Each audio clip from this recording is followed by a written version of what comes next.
Assalamualaikum warahmatullahi wabarakatuh. Berjumpa lagi dengan saya Ulfi Nur Syafaati Nikmah. Pada kesempatan kali ini saya akan membahas mengenai pembelajaran fikih mengenai talak dan rujuk. Untuk mengawali materi kali ini, mari kita berdoa bersama-sama. Berdoa mulai.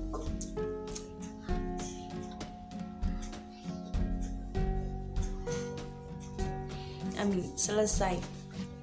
Semoga dengan berdoa pembelajaran kali ini akan berjalan dengan lancar. Oke, kita mulai saja. Talak. Apa sih itu talak? Talak memiliki arti melepaskan tali ikatan nikah dari pihak suami dengan menggunakan lafal tertentu.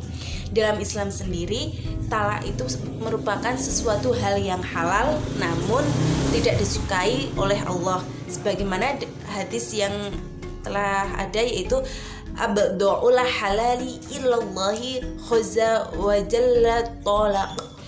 Artinya di antara hal-hal yang halal namun dibenci oleh Allah adalah talak. Namun bagaimana sih hukum talak itu sendiri? Hukum talak di Islam sendiri ada 3, yaitu yang pertama wajib. Hukum talak wajib itu diberikan suami kepada istrinya apabila suami istri bertengkar dan tidak dapat damai. Jadi dalam kehidupan rumah tangganya tidak ada kedamaian sama sekali. Yang kedua, sunnah. Apabila suami dan istri tidak sanggup apabila seorang suami tidak sanggup memberikan nafkah kepada istrinya. Yang ketiga, haram. Apabila perceraian membawa kerugian bagi kedua belah pihak. Misalkan dengan perceraian seorang suami itu merasa tidak bisa hidup dengan istrinya, tidak bisa hidup tanpa istrinya, dan itu sebaliknya, atau mereka mempunyai kerugian apabila mereka bercerai, itu maka hukumnya haram. Lalu di sini ada macam-macam talak. Yang pertama yaitu talak menurut menjatuhkannya. Yang pertama dengan ucapan. Dengan ucapan ini dibagi menjadi 2, yaitu dengan sharih atau tegas, dan kedua dengan sindiran.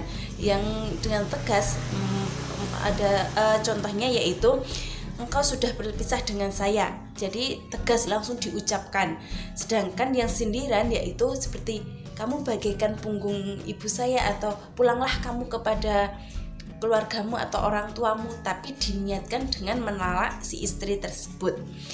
Kemudian dengan tulisan, kemudian dengan isyarat. Dengan isyarat ini sendiri diberlakukan apabila seorang suami tidak bisa berbicara atau tidak bisa menulis. Kemudian macam-macam talak menurut jumlah talaknya. Yang pertama talak 1, yaitu dilakukan untuk talak yang dijatuhkan pertama kali dan menjatuhkannya talak 1. Yang kedua yaitu talak 2, yang dijatuhkan untuk talak yang kedua kalinya setelah talak 1, ataupun talak pertama yang dijatuhkan langsung menjatuhkan 2 talak. Yang ketiga yaitu talak 3. Talak 3 ini dijatuhkan setelah talaknya yang pertama, kedua, dan ketiga, atau 1 talak langsung 3 talak, 1 kali ucapan talak langsung 3 talak, atau talak yang kedua langsung menalak 3 kali. Dalam talak 3 kali ini seorang suami tidak bisa merujuk istrinya sebelum istrinya itu menikah dengan orang lain, dan dalam pernikahan itu istrinya sudah dicampuri, kemudian baru dicerai oleh si suami yang dinikahinya itu. Kemudian talak berdasarkan keadaan istri, yaitu sunnah apabila istri dalam keadaan hamil dan jelas hamilnya, dalam keadaan suci dan belum dicampuri. Kemudian bid'ah, dalam keadaan ini seorang istri sedang dalam keadaan haid dan juga keadaan seorang istri itu suci dan telah dicampuri. Kemudian yang ketiga bukan sunnah dan juga bukan bid'ah. Kemudian di sini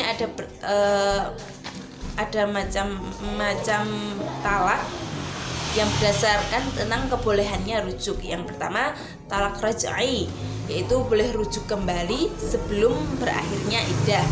Yang kedua, talak bain yang menghalangi suami untuk kembali, itu ada bain sughra dan bain kubra. Yang bain ini seperti yang saya katakan tadi, itu seperti pelaksanaannya untuk talak ketiga. Misalkan untuk talak bain yang ketiga, talak bain yang kubra ini, seorang istri harus menikahi laki-laki lain untuk agar bisa bersatu dengan suami yang sebelumnya. Tapi seorang istri itu harus dicampuri terlebih dahulu, dan penalakannya itu bukan karena apapun tapi murni dari si suami yang baru. Mungkin itu sedikit penjelasan saya mengenai talak. Kemudian kita melanjutkan ke rujuk. Rujuk sendiri yaitu suami meminta kembali seorang istrinya yang telah dicerai, tapi yang masih dalam masa iddah, kecuali itu dalam talak bain. Kalau talak bain, si istri harus menikah dulu dengan seorang laki-laki yang lain dalam masa iddahnya, yang masih dalam masa iddahnya, kepada nikah asal semula sebelum diceraikan dan dalam masa waktu tertentu. Seperti firman Allah, wa idza talaqtumun nisaa fabalaghna ajalahunna famsihuhunna bil ma'rufi in aw sarrihuhunna bil ma'ruf. Apabila kamu menceraikan istri-istrimu lalu mereka menghendaki akhir iddahnya, maka rujuklah mereka dengan cara yang baik pula. Quran surat Al-Baqarah.